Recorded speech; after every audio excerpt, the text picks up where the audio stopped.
Қайырлы күн баршаңызға. Бүгін сіздерменен құрамы 3-4 қана қарапайым заттан тұратын құймақтың жасалу әдісімен бөлісетін боламын.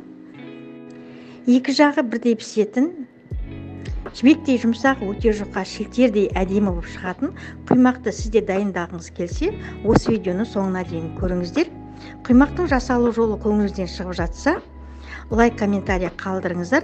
Тіркелмегендеріңіз болса, мені қолдап, қазақша контентті қолдап тіркеле кетіңіздер. Алдағы уақытта жаңадан шығатын менің видеоларымды бірінші болып сіз көретін боласыз. Ендеше менің арнама қош келдіңіз. Алдыменен құрғақ ыдысқа 3 жұмыртқамызды жарып, үстіне қантымызды салып, жақсылап қантымыз ерігенше араластырамыз.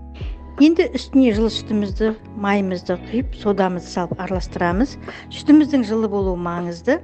Бәрін жақсылап араластырып алғаннан соң, ұнымызды салып араластырамыз. Ұнымызды араластырып алғаннан соң, ыстық суымызды құйып араластырамыз. Соңында іртіксіз қоймалжың масса шығады. Қызып тұрған табамызға кішкене ғана май жағып, құймақтарымызды пісіріп аламыз. Құймақтарымыздың әдемі шығуы табамызға да байланысты. Сондықтан да табаны қалың, табаны таңдаған жөн.